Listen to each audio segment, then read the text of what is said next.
What if the labels you've carried for years were never meant to define you, and the freedom you've been looking for begins by focusing on what you can actually control? This conversation with Tori De Costa is about identity, resilience, and what happens when you stop living the life you inherited and begin building the one that's actually yours. Some labels are handed to us, some we pick ourselves. Some conversations don't hand you answers, they hand you a mirror, and sometimes that's exactly what you need. The beautiful part? You don't have to keep carrying the labels that no longer belong to you.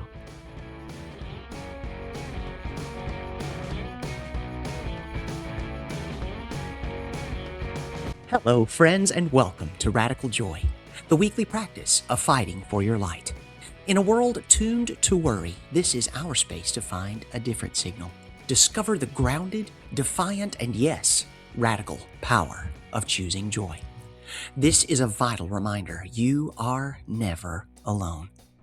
Dial 988 in the U.S. for the Mental Health and Suicide Crisis Hotline. It's a lifeline anytime. Let's begin.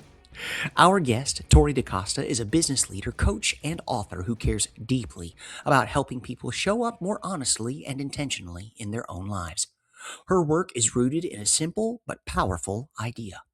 We have more ownership over our lives than we often realize. And learning how to use that changes everything. She brings both professional experience and real life perspective to her work, drawing from her leadership role in a Fortune 50 company and her journey as the founder of Journey Stone. But more than titles, Tori is someone who has done the work herself and continues to. Her book, No Name Bastard, is a reflection of that journey.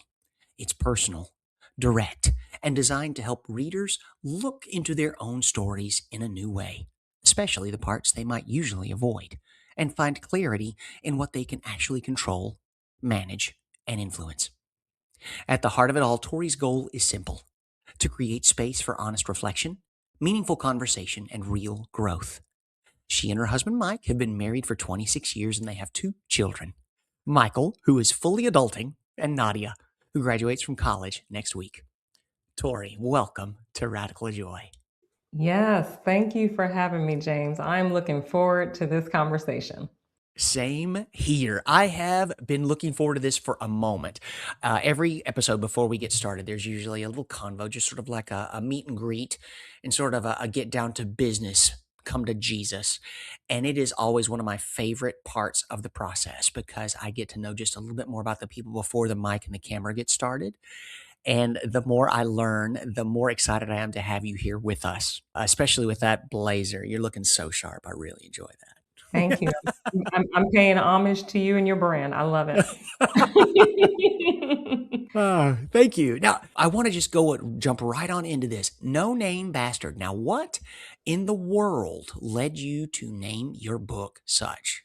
Oh yes, it is provocative, is it not, James? Yes, it Yes. is. Oh my goodness, a dirty word right there I on the know. cover. I was surprised at how uncomfortable that word made people. I didn't think it would have the reaction that it's had.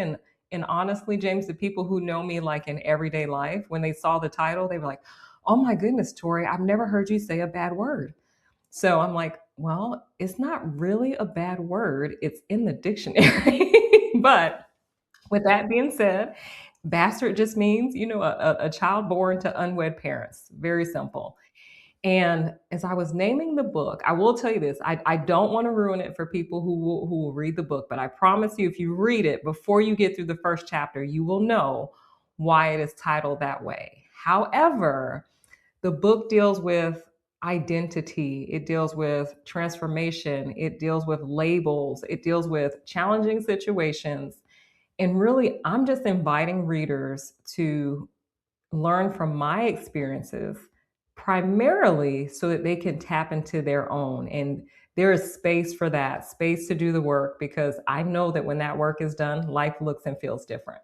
Yes. Ooh, I love that. Not to mention the fact, several things that you said there, I would love to just go back and sort of hover around for a bit.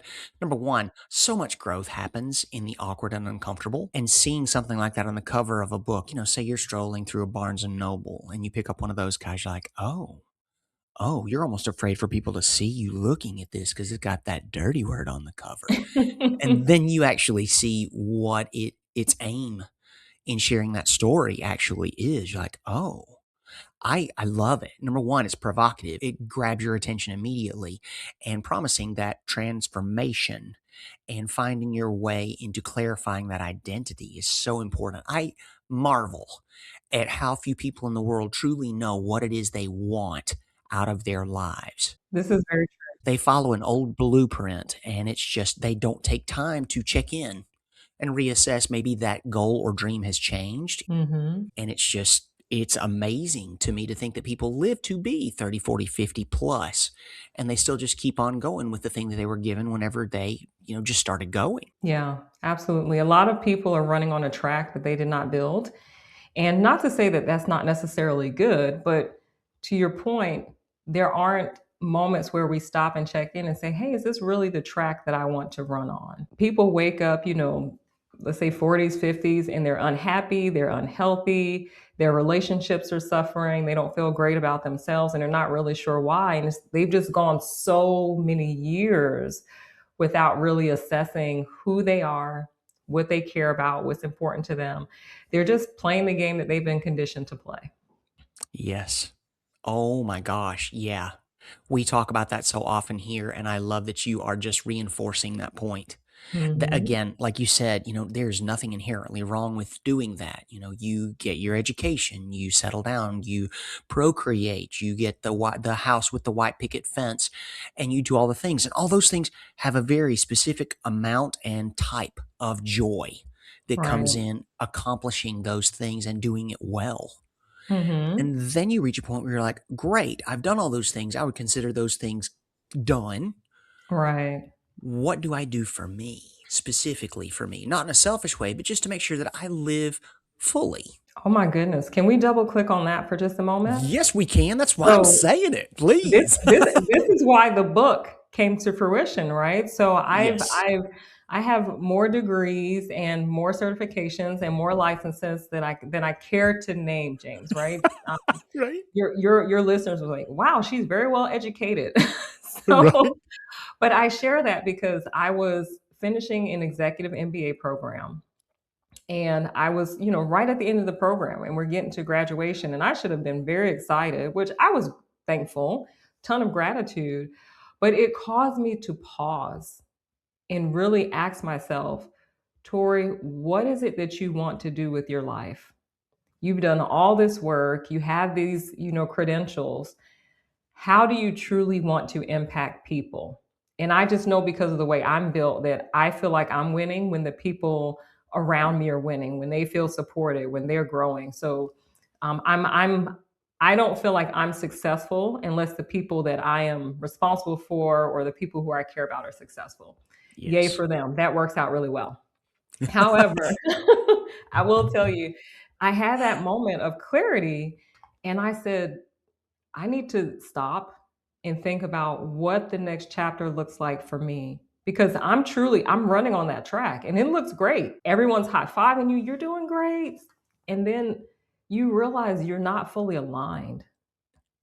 And I needed to get aligned with what my purpose was or is and what's important to Tori.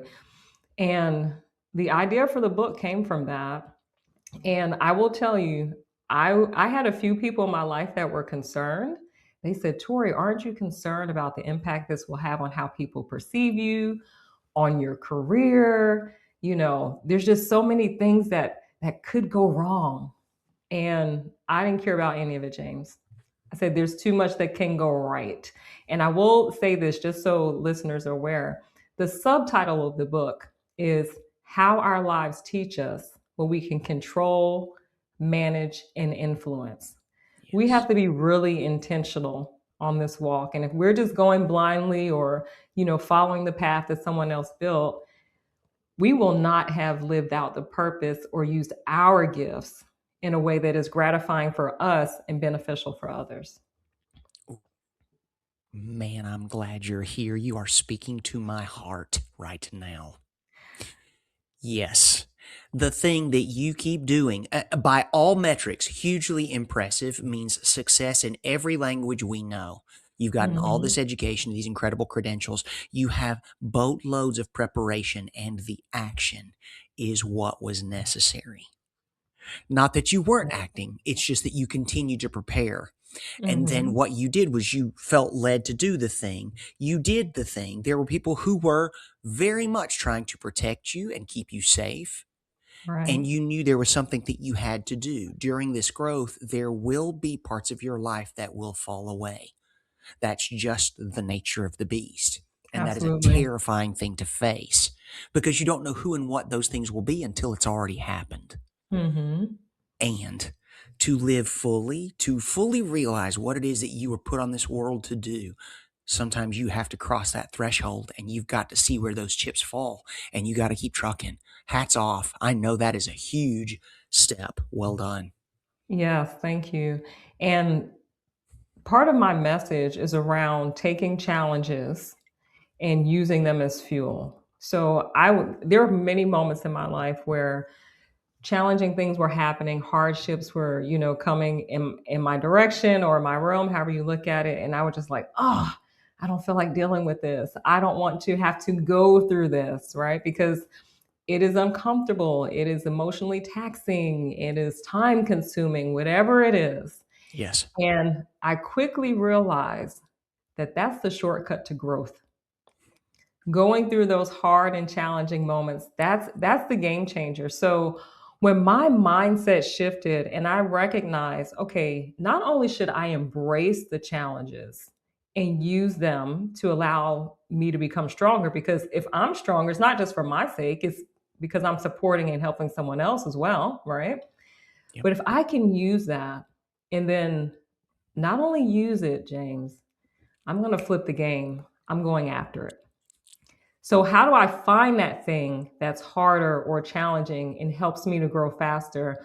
Because if I know it lands on my plate and I have to handle it, well, if I go find it, then I'm even more ready when the next one comes. Yes. And in a mindset to take it on. Oh, It's not just that absolutely. I'm waiting. Yeah, 'cause, Yeah. you say that so beautifully, and whenever I hear things like that, especially things that land so hard with me, thank you. It draws a picture in my mind, and I see you with a knife and fork either sitting by the plate or you go after it, cutting bites as you go. Yeah. And I love that visual. I'm like, yeah, I could either wait for it to get here, and that's fine too, because God knows we do not go looking for trouble. She will Right. find us. But this is the good kind of trouble. This Yes. is the one we want to meet on the way to us. We're going to save her a Right. step, okay? Hmm. Because she's the one that's going to make us better in the long run. Yes, awkward, uncomfortable, more work than we would prefer to put out. Of course, just on the other side of that is the thing that Right. makes us exponentially better. Absolutely. Absolutely. And I love that you say we don't have to go looking for the fight because the the trials, the tribulations, they are inevitable. They will find us, right? But when we are preparing along the way, it makes it that much easier when they do because we have the emotional fortitude, we have the mental capacity to be able to, well, one, recognize it. And instead of feeling like we're defeated or we're in a place of, struggle, we can quickly recognize I see this for what it is and I know what I need to do to get through it and be triumphant. Yes. And question for you, especially as a coach, do you put systems in place for your clientele? You see the thing, you realize what it is you need to do to get past it, and this is the system we put in place in order to get it done. Absolutely. So, first, I'll talk about awareness because awareness is the key to everything. You do not get transformation without awareness. And I'll give you a quick example, and then I'm going to come back to the CMI framework in just a moment. But a quick example, especially for leaders, because I coach leaders, is that we don't necessarily recognize the things that are ingrained in us, our biases, how we've been conditioned, and how they get in the way of our own personal growth or how we impact other people. Okay, so I'll give you an example. I grew up in a culture where I grew up in the Northeast, New York specifically, and it's very much a mind your business culture, right? Like you don't get involved in other people's business, mind your business. And as a kid, it's you stay out of grown folks' business. So in this mind your business culture I grew up in, no one asks probing questions because that's nosy. Right? It's not acceptable. So as a leader, I started to recognize when I needed information or I wanted to help someone so that we can make sure we're putting the systems in place for them to think around framework wise, but even in their business, I was hitting a mental roadblock. Like I shouldn't ask that question. It would make me uncomfortable. And then I realized, Tori, this is a you problem. You have to overcome these biases and this conditioning that you have so that you can probe and do the things that you need to do to help these people. So that's one small example of how I grew up in a culture where you don't ask questions, you mind your business. And then I had to learn, no, you need to ask questions. You can't help people unless you do, right? So part of that, just the awareness alone of recognizing where I have biases or things that get in the way of my thinking so that I can support other people. And I think just as humans, we all have them, right? It's not our fault. We're raised in a culture where we pick these things up. But the other thing that I teach people around thinking is that CMI. So the control, manage, influence. Because when you're working with other people or you're working in your business, regardless of what you're doing, you have to be able to recognize what you can control, which primarily are your actions and your behaviors, which you can manage, right? Your thoughts and your emotions. And that gets easier as we get stronger. And then what you can influence, and that's people and environment.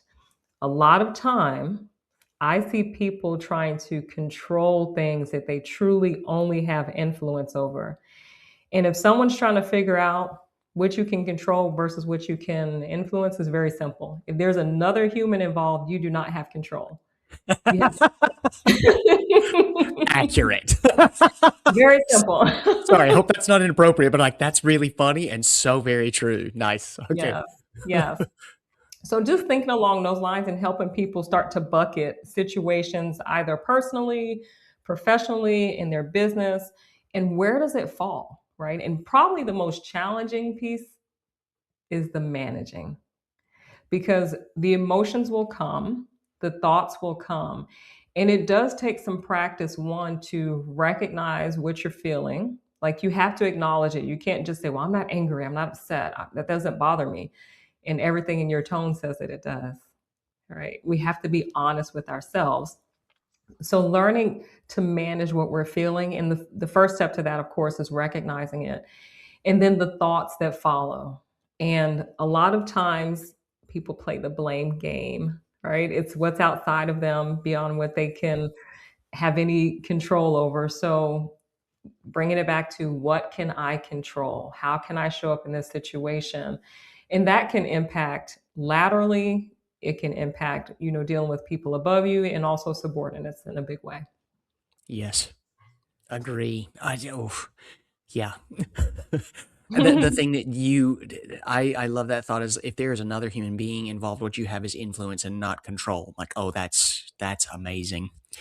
Another thing that you mentioned earlier that I would love to sort of like to coin a phrase that I heard from you, double click. I'm like, oh, I Mhm. like that. I'm going to take that Yeah. with me. I've learned recently, pardon me, I continue to learn because I don't get the lesson on the first 17 tries. That's just a flaw that I have in my own personality. Congratulations, you're human. I'm human. I give myself grace on it. I use it for comedic effect and try to sort of shame myself into doing better the next time I see the same signs over and over again. Yes. I assume what you mentioned earlier was we don't ask questions because we are accustomed to, we are sort of programmed in a way so that we Mhm. mind our own business because that isn't Mhm. something that we ask because that's not, in our place to ask. Mhm. And being someone who is a professional that is working with other professionals and that sort of thing, I find that because I was conditioned in such a way, I would assume things. And then Yes. I would operate on that assumption instead of asking the Mhm. questions. And once I was Mhm. brave enough and honestly smart enough to start asking the questions instead is whenever things got so much clearer, so much faster. It also worked so much more efficiently. Yes. And Yes. so you're saying, learning to ask the questions and being able to get past our own biases. Yes, exactly. Not only that, it will make me a more efficient human being, either interpersonally or professionally. Absolutely. Yeah, that's one of the things that I've had to really come to grips with lately, because confrontation is not something I love doing. It's something I will do, but you have to kind of push Mhm. me to get me to that Mhm. sort of situation. And then it actually became clearer that, hey, confrontation isn't necessarily a fight. It's Right. just Yes. bringing something to someone's attention that you fear may have a less than favorable outcome or an awkward conversation Mhm. attached to it. Okay, Yeah. great. And once we're through it, we're through it. Do you often find your clientele deal with situations similar to that? Or like what are some of the larger problems that your folks deal with? Yeah, and the point you just made about confrontation and the questions. Questions alone, when asked the right way, can help to quelch confrontation, right? Because when we come into the situation thinking we already know why it's happening and maybe even the motive behind it, what we've done is we've already cast judgment. Yeah. But when we stay curious and just ask questions to figure out, really what's going on behind it, because here's the thing, we all know this. A cold and the flu have the exact same symptoms, but you have to diagnose to figure out which one it is. Right. And a lot Ooh, of times we yes. walk into the situation thinking we already know what it is instead of asking questions to uncover what it is. And I 100% agree. Confrontation is not necessarily a bad thing. I actually learned that. Well, I'll tell you that I'm going to sidetrack for just a moment. Yeah. So, in the book, I talk about being bullied. I was bullied when I was a kid. It's actually one of the chapters in the book. And I learned so many lessons from those bullies. Now, it was uncomfortable for me to go through, but here's the thing we need to know as adults: bullies don't stay on the playground. There are adults who are bullies. And we have to be willing and able to have hard conversations and confront those situations. Again, it doesn't have to be accusatory. We can still lead with curiosity. But even in those situations, people who would have potentially been a bully or maybe felt like they could push you around, the fact that you stood your ground and asked questions, which they would not have expected, it kind of has them step back and say, hey, maybe this is not the person that I want to push around. It makes a difference. Absolutely. Easier targets are definitely the ones they want. Oh, yes, I know. And the reason why I know is because I was an easy target when I was a kid, James. I was so nice. My mom would say I'm so tenderhearted, and the version of Tori that sits here today and as a woman versus, I would say even 20 years ago, so different because you could just say something that I felt like hurt my feelings. James and I would cry. I'm like, oh, now it's like, okay, let's just, what's next? Yes. Is that all you got? Number next. Keep them coming. I Yes, need more on my plate. yes, exactly. I've gotten up from being knocked down too many times that I have a track record and a pattern that I can use as evidence. I'm good at. Good on you. Exactly. Yeah. I have the list behind me of Yes, what I've been through to know that I can handle this. Thank you. absolutely. So much so I Yes. wrote a whole book about it. Loving that. It's got a catchy title too, from what I see. Yeah, yeah, absolutely. Oh. Now, do you have any other books in the works or anything that we know about or watch for? You know what? The funny thing is I haven't been counting, but multiple people have asked me after they read the first book, they said, "When is the next one?" That is the number one question I get after someone reads the book. When is your next book? And I will tell you, I have some ideas noodling up here. I just have to make them concrete and get them on pages. Excellent. No, that's Yeah, wonderful. yeah. Because I think that we are very story driven people, just as a Mhm. civilization entirely. I think that people love a good story, especially from what I'm hearing from this. Again, no spoilers, but it sounds as though this is one of those things where someone starts in one place and ends in another place that is much higher than where they began. and Yeah, perhaps an unexpected journey where absolutely. the quote unquote underdog, all love and respect, becomes the person who shows other people how to overcome. And that sounds incredible. Absolutely, and I will tell you, I mean, the reality is each of us are a statistic in some regard, right? But Yes. when we say that person is a statistic, there's a stigma attached to that, and everything that had happened to me, so much of it shared in the book, for people to see and hear the person that's sitting in front of them today, they would be surprised. They're like, "Wow, she should have been a statistic." But I chose to use those challenges and those hardships as fuel. And I truly believe that they serve a purpose, and that's being able to pay it forward and bless someone else. Wonderful. And Mhm. what other influences in your life would you can attribute to those kinds of things? Like, I see a pinball game in my head, like you're on a trajectory and then you hit like one of those little bells or you hit a flag or a flippy thing Yeah. and it sort of sends you in a different direction. All definitely part of the program, but I'm just curious as to what other sort of influences attribute to this outcome and continued growth. So I definitely talked about seeking challenges, right? But Hmm. sometimes they just smack us in the face, James. We don't have a choice. Like you Yeah. said, they find us. So I've had some challenges both personally and professionally. And regardless of what they stemmed from or how they came to be, I give myself some time to kind of process and work through the hurt or the frustration or the disappointment, whatever it may be, so that I can move forward. I remember a few years ago, I was starting opening a business. And in opening that business, when I tell you everything that could have gone sideways went sideways. I mean, Yeah. just think what could go wrong, right? It went Yeah. wrong. And the thing that it taught me was how badly I actually wanted the business. It was Mm. almost like trial by fire. Do you really want to do this? Are you going to withstand the pressure? Are you going to take the heat and continue to forge forward and get this done? Right. Yep. And I don't know if my resolve would have been cemented as well as it was had I not gone through all that hardship.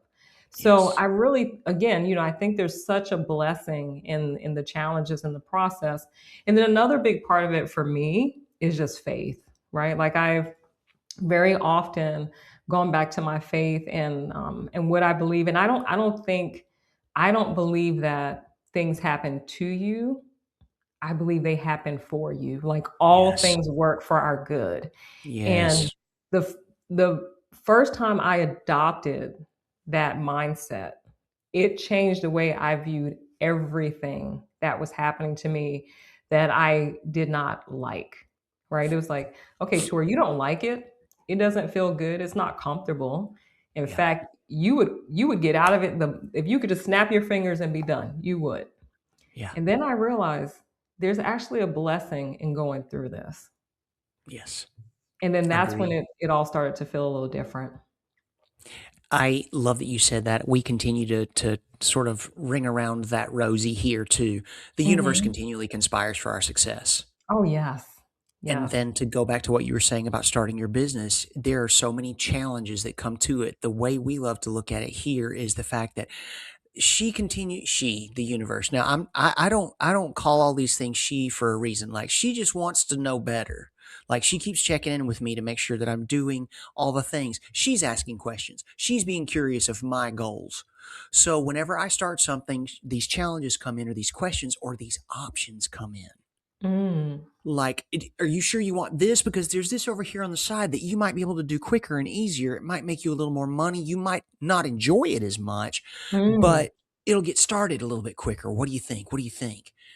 And I have to be so dead set in Yes. what it is that I want that I Yes. have to, like you're saying, stay the course. Because that Mhm. is also a signal to her to make sure she knows, no, no, no, no, I'm serious about this. This is the thing that I want. Now, anything that combines around here, please give me the intelligence to know that this is working on the journey to doing that Mhm. and Please make sure that you ask me the right questions. And I've got faith that she does. It is a divine confidence that the universe is working for my success, so that I will also watch those hints as she sort of adjusts my trajectory to get where I need to go for the maximum amount of joy and impact possible with what it is I want to do. Yeah, and what you just described, so I mean, you made it so much more colorful, but I call it just distractions. Yeah. Right? Like, or what is it that's trying to pull you in a different direction or take you off the path of your purpose and truly what your gifts are for? Because Yes. the reality is that, James, we could do almost anything in today's age with our time, like with technology and all the resources that we have. You can do so much. Yes. But we only have so much time and energy that we can use Mhm. individually for our purpose and our gift, right? So I know that struggle. I know that's real. And this is part of the reason why I have like quiet prayer time every day, because there's so much that comes at us. I mean, just take the phone, right? Oh, Turn off God. the notifications, the social media. What do they call it? I can't remember. It's something death scrolling or something. There's a Doom term for scrolling. it. Doom Yes. scrolling. There you Yep. go. There you go. Yep. So there's so many things that could pull us in on a path that is not purposeful, or maybe not the ideal, the ideal for us, right? But Yeah. the reality is when we get clarity around what it is that we are called to execute in this life, that's a game changer. Now, there's that doesn't mean that the distractions or the temptations to go off track and do something else doesn't come. It's just when you're really clear and aligned on what you are called to do, you do it. Yes. Yeah. Agree, and you find the time, like, it almost materializes Oh my whenever goodness. those kind of things become clear, like, so many things will just sort of lock into your life whenever you find that thing, the one that drives you. Mhm. You know, Yeah. you do so much, and eventually it will, like everything does, find a peter out point. You know, Yes. I've reached the end of this, and that is okay. We can mourn at Mhm. a moment, and then we move on to what is next. And each Mhm. one of these has a very specific timeline, how long it is that it is your thing, Yes. how broad it is, how deep it runs in your life, how much of your identity it Right. takes up, basically. Yes. And you have to know all of those things. What you mentioned earlier about awareness, that's so Mhm. important to know what it is that it is costing you and what it is that it is giving back to you. Both of Mhm. those things are great things to know, and we sometimes don't think to look for it or ask the question, be curious. You said that Right. earlier. I was like, yes, curiosity instead of judgment. Absolutely. Absolutely. And the time thing is so powerful because when you are aligned and you know that you are doing the thing that you like, you can't ignore it. This is why I say you're called to do it. You cannot ignore it. You can't put the thought out of your head. You can't push it aside. So when I made the commitment to sit down and start writing the book, I'd also made a commitment to train for a marathon. Okay. So my daughter, the who's graduating next week, the Boston Marathon runs through her campus. And she was so inspired, she wanted to run a marathon. And I was truly like, good for you, have fun. Yeah. so Peace. so then she asked me, well, I say, how can I support you? And she said, can you run it with me? And James, I was so glad we were on the phone because like my head and my body literally dropped. I love fitness, but I lost track of how many people asked me to run a marathon, and I told no because I didn't want to do that. I was like, I don't Sure. see the point. So anyway, she asked me to do it. I said yes. So I share that because I'm training for a marathon, getting up at like 4 in the morning to run, and then I'm working during the day. And then at the end of the day, James, when I should have been tired and worn out, I was rejuvenated. I was Yes. excited. I couldn't wait to start working on the book.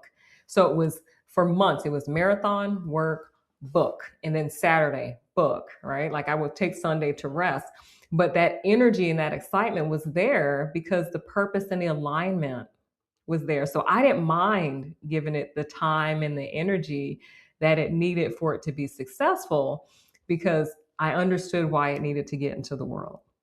Wonderful. Now, something that crossed my mind while you were talking about that, do you find that goals that you set for yourself that include or run parallel to very important people in your life are easier to uh, maintain? For me, I would say yes, Okay. because I know that, again, back to how I'm built, when there's someone counting on me or, looking for me to support, I'm happy to be that pillar. I don't mind, filling that role.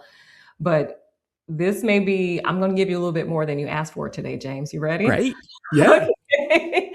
So I sit down every 13th week. So 12 weeks, I'm running on the plan, whatever that is. Every 13th week, I sit down and I assess what relationships in my life look like. Like, is there something that needs a little bit more nurturing?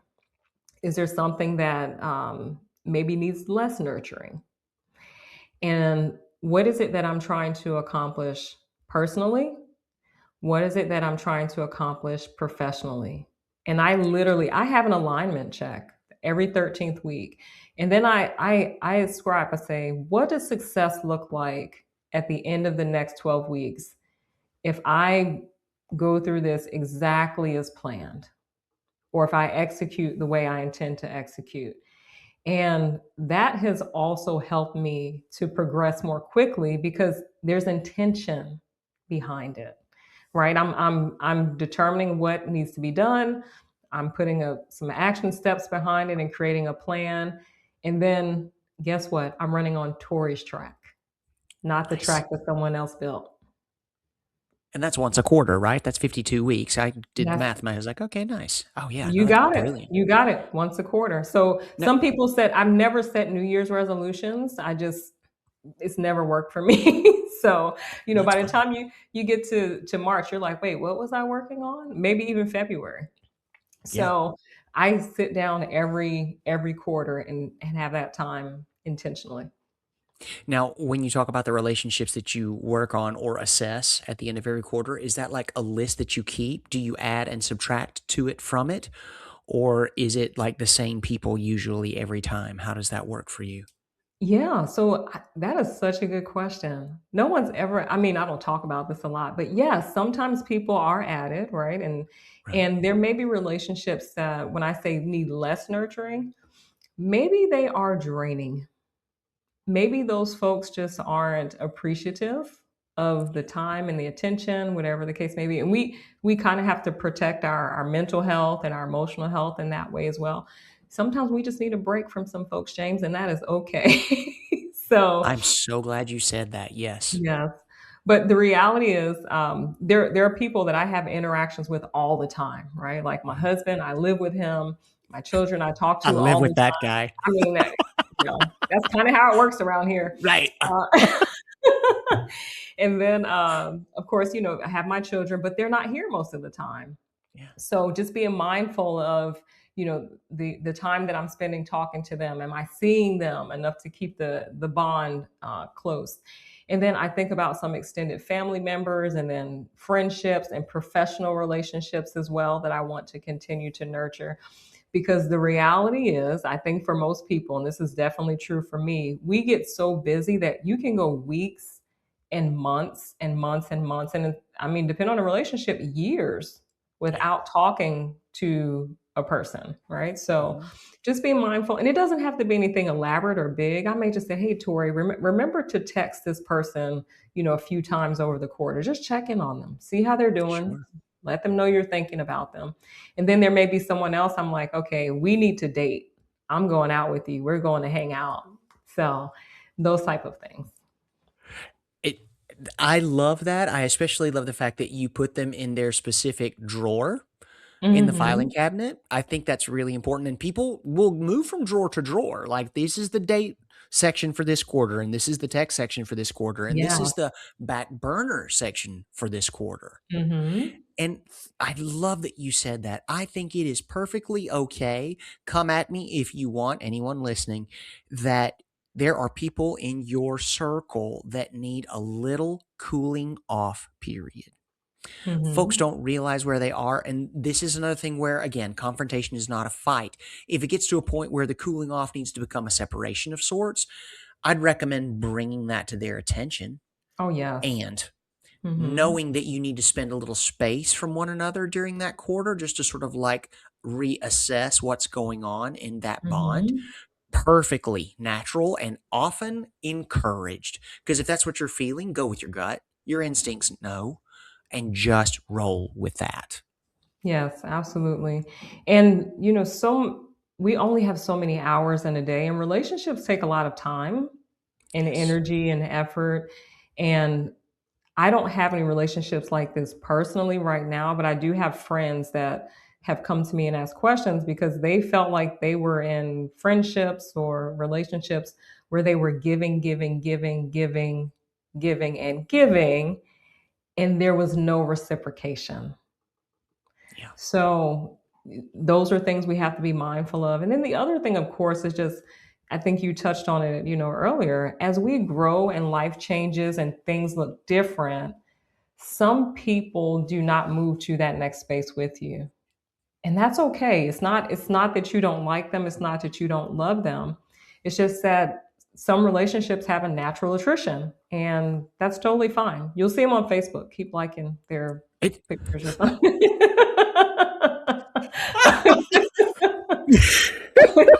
I am so sorry. That had tickled the bejesus out of me. It's okay, girl. You're gonna find them on Facebook. Just make sure you click like occasionally. They'll Just be like it. fine. There Don't you ever go. even worry about it.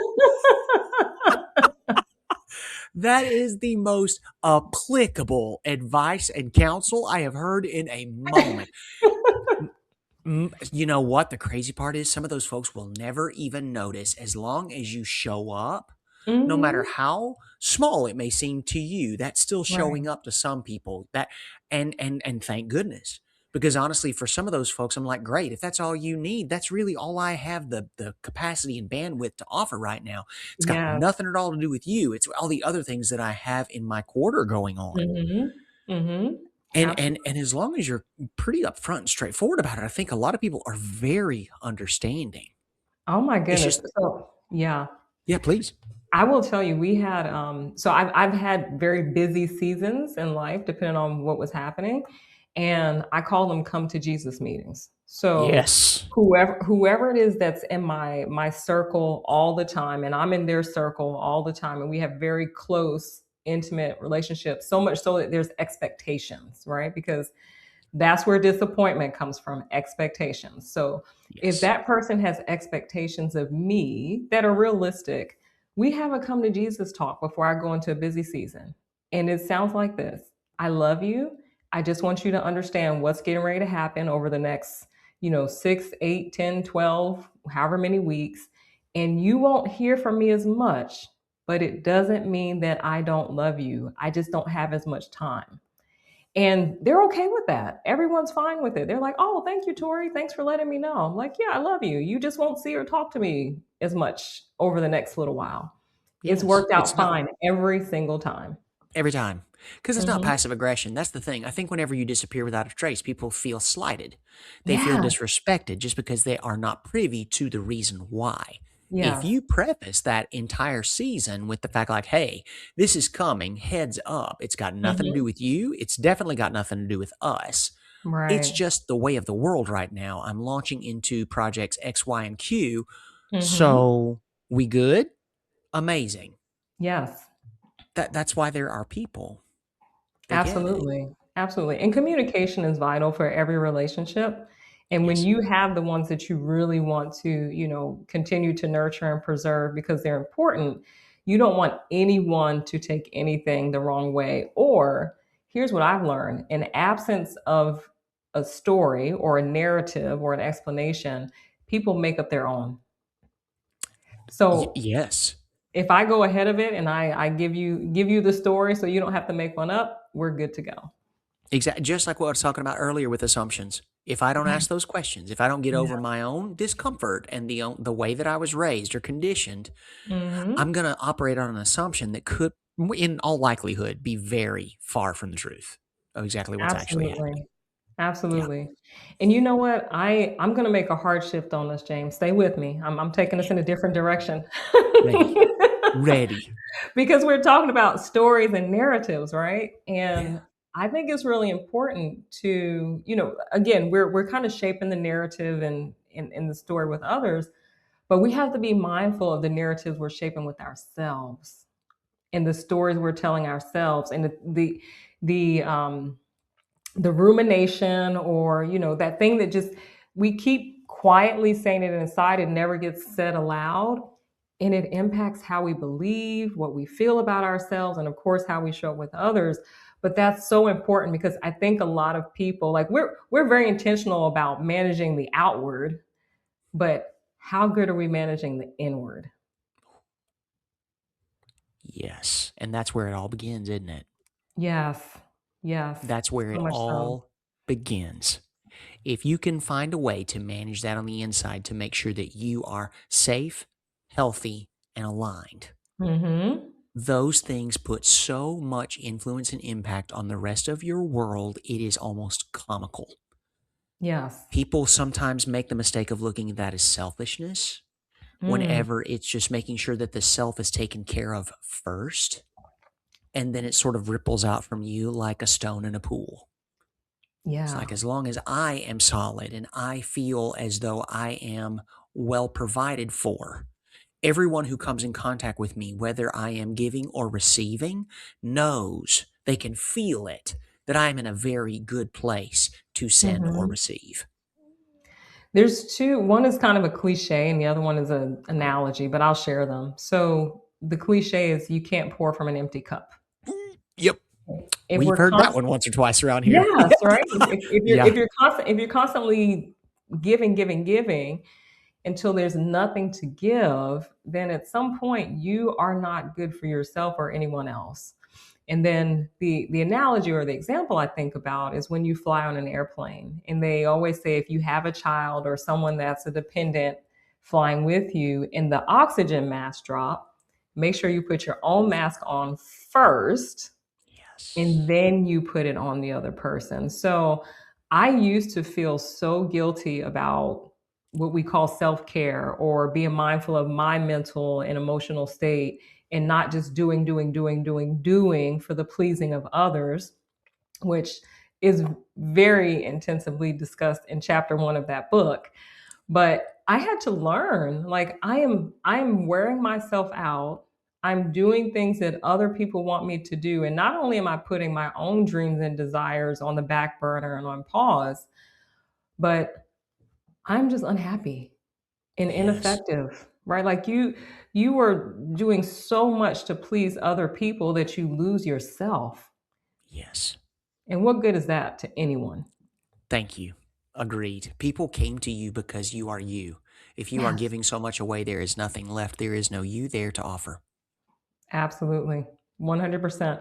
But here's the thing, people will let you do it. Please Oh, understand that, right? absolutely. Like, they won't say, "I think you're losing yourself," or You don't quite seem like you." Most folks will just continue to take. Yes. So, we as the individual have to be responsible and recognize, "Okay, my cup is getting empty. I'm drained," or I continue to do things that don't excite me or make me happy. I remember a very prominent growth moment for myself. My family and I were visiting a new church, and we were trying to decide if we wanted to, go to that church regularly. And one thing in church is like they need volunteers. Like they need a ton of help. And I remember, and this is every church, and I remember this woman, very nice, kind woman, like someone I would not want to tell no. She turns to me and she says, "Tori, we need help on this committee. Would you like to help? We could really use your support." And James, I just looked at her with the most loving, straight face I possibly could and said, "No." I didn't feel the need to explain. I didn't feel the need to justify. Just no. I wasn't interested and I didn't have the time or the energy. Now, I did give to other things, to help and support. But I remember that moment thinking, I would have felt guilty at one point telling her no. And Yes. I didn't. It was Good. growth. And thank you for that very specific and succinct story about no is a complete sentence. There you go. Yes. What a beautiful example of that because gosh knows we've all had those people in our lives. You know, Yeah. someone that you would never want to disappoint, someone you'd never want to let down, whether it's clergy or family or friend or Mhm. someone Mhm. mentor even, someone that you respect, admire, etc., or someone who's in a position of authority. So we're already Absolutely. sort of conditioned to want to do things for them just because. Mhm. And finding the courage to know well enough that you simply do not have the resource they are requesting, not Right. in the abundance you need to offer it to their project, and being able to refuse it, that is definitely an accomplishment. Well done. Yeah. For me, it was evidence of growth because Yes. exactly what you said, there was a point in my life where if I respected someone and I liked them, the yes was almost automatic. And when you do things, I have this thing where if I do something, James, it needs to be done well, right? I don't believe in Amen. dropping balls. But Good. folks, when they figure that out, they come to you first and they come to you often. E- So Truer words never spoken. That is yeah. it. That is gospel right there. Yes. Yes. So I had to figure out that people were asking me because they wanted quality work, but I couldn't do everything for everyone. So I had to exercise discretion and discernment on when I said yes and when I said no because no one was going to do that for me. They would just keep asking. And Yes. again, it wasn't being mean or disrespectful, but I knew that if I cared about that person, I respected them, they were in a position of authority. It was almost like I would say yes before they finish asking. Oh And then I God, had to learn, absolutely. Tori, you are not, this is not good for you. You have to stop doing that. Agree, because you can literally just cut yourself into teeny tiny pieces. You think, "Oh, it's just Mhm. this much. Oh, it's just this much," until there is literally nothing left. Absolutely. Nothing. And God love them, and I wanna give all the love in the world to these people because I honestly do not think they are doing this out of malice. But those No. people, like you were mentioning earlier, how they will continue to ask of you even though there is very little to none left to offer because we haven't been taking care of ourselves. Or these Mhm. people will ask of you because they know that you deliver a quality product and that you will almost always say yes. Mhm. And so they are constantly knocking on your door. Right. So much so that sometimes it gets to a point whenever you do have to tell someone no, which may be more often than they're used to, somebody might get their nose out of joint just a little bit because you told them no. Oh, I think that's the best moment, and I will tell you why. I do, I do, because it is telling of the relationship. Do Yes. you care about me or do you only care about what I can do for you? If that ain't the truth, Mhm. welcome to the party. Oh my Yes, goodness. yes. The moment Yes. they treat you like gum on the bottom of their shoe because you told them no, you know everything you need to know about that relationship. Life lessons right here on Radical Joy, friends. You heard it here. That is honestly one of the, and that's my favorite part about life lessons, things like that that drop on me with such truth that are so Mhm. unbelievably easy if you just stop to look at it for a split second. Yes, yes. And it is paying attention, like allowing people to show you what their priorities are. And again, we have to define our priorities as well. But if we somehow disqualify or discredit or just throw people aside because they don't do what we want them to do, I think that says more about our character than the other person. Agree. I Yeah. do. And I don't know that. Yeah, I'm just gonna leave that where it doesn't need any more addition to it. I do believe that it definitely Mhm. tells more about the character of that person. I'm Absolutely. always so careful about saying things about that. I'm like, ooh, but that makes me feel so icky. And we have to continue to realize people are not doing it maliciously. It's just paying Right. attention. It's Absolutely. not, it's believing what they show you instead of trying to project what you want them to be onto that person. Oh, wow, that's wisdom, James. That is wisdom. That is That is wisdom. experience, ma'am. That's what that Yeah, is. yeah. Because I keep trying to project what I hope people, the potential I see in them onto Mhm, them instead of mhm. just literally taking them for who they are, which I don't necessarily think is a bad thing until those Right. expectations that I have Mhm. put on them that they have no idea that I've even placed Right. are Yeah. let down. I'm disappointed. They have no idea they've done that, and we're working on this whole subtext that I have created in this Yes. whole made up thing in my head, and all that's Mhm. done is create a lack of clarity between the Yes. 2 of us where direct communication could have prevented all of it. You have a whole narrative that didn't play out the way you thought it should, right?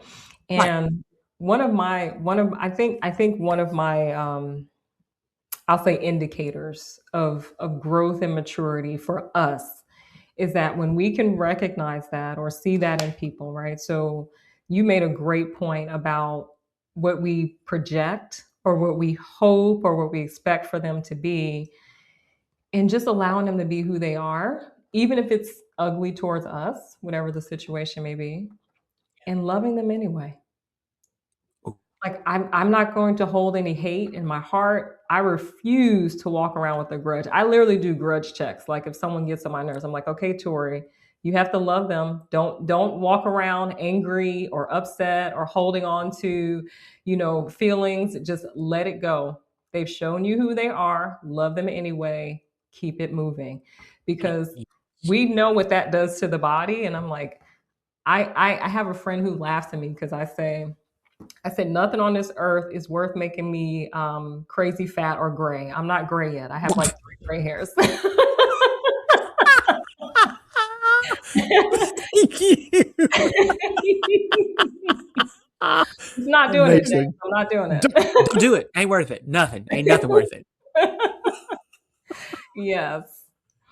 Oh, that is brilliant, and I agree. And Hmm. it's one of those things, like, people can wrong me, and I'll be mad. Oh, I'll be mad. I'll be Yeah. hurt. I'll be disappointed to the depth that I never thought I could feel that sort of situation. Oh, I yeah. still don't want bad for them. I Yeah. still want good for them. I also want distance from them because I Absolutely. don't wanna be hurt. I Yeah. hate being hurt. I can love someone from afar. Well, I have real life experience with this, so I'll give an example because Okay. I know we're talking and like we're not saying names or anything like that. But Oh, since we I love wrote a book. anecdotes. They can be anonymous, yeah. No, they are, but since I wrote a book about it, I can name some names because they're in the book. Nice. But real world example. So we're talking about the hurt, right? And the Yeah. expectations. And this is why I stopped talking to my father for 3 years. Right? I had expectations. And I was now granted I'm when people go back and read the book, they will see this in chapter 3. This is where the book started, chapter 3. And just the understanding or the level of understanding that I had as a child, as an adolescent, was not nearly what it is now. But because of that hurt and the expectation of what someone should do and how they should behave and how they should treat me, even at that young age, a very formative age, the hurt was so overwhelming that it drove a wedge between us. And I didn't talk to him for, like I said, 3 years. Mm, Now here's where it gets practical. I was intentional about not talking to him and holding on to that, I'll call it a grudge, right? mhm. But it hurt me.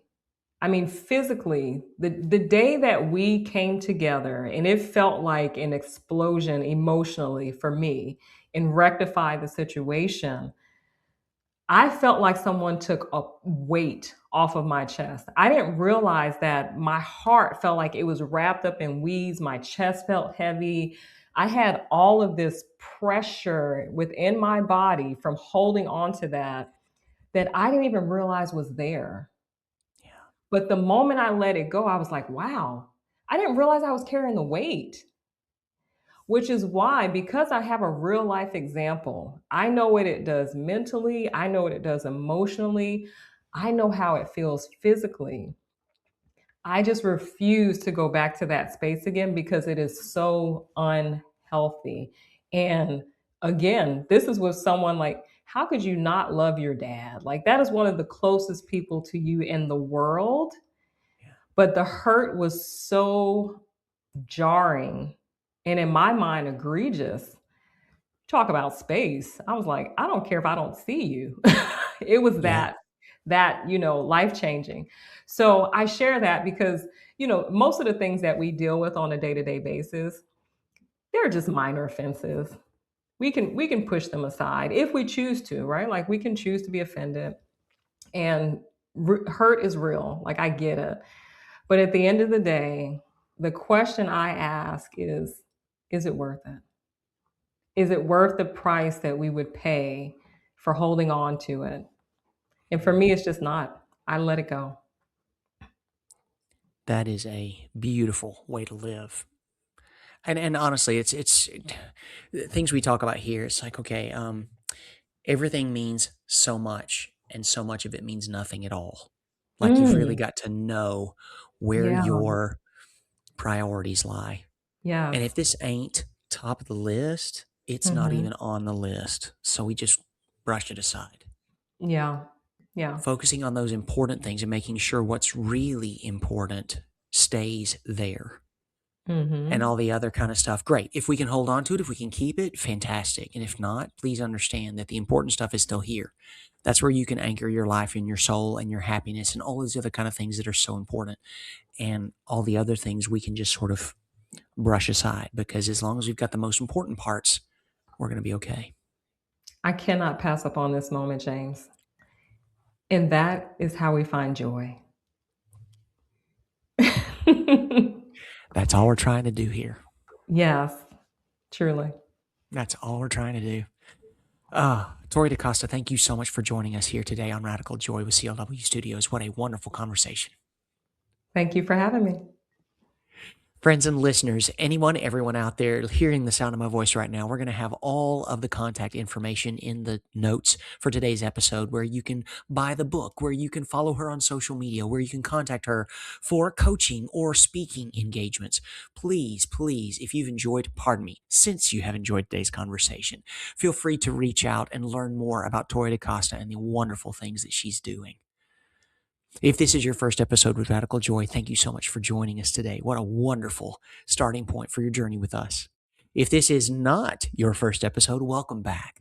We're so happy to have you here with us today, friends. And please never, ever forget, we love y'all. This episode isn't here to fix you. It's here to remind you that you don't have to control everything to move forward. Sometimes the most powerful thing you can do is release the labels that no longer fit. Hold tightly to what you can control, and trust yourself enough to keep taking the next step. We're really, really glad you're here.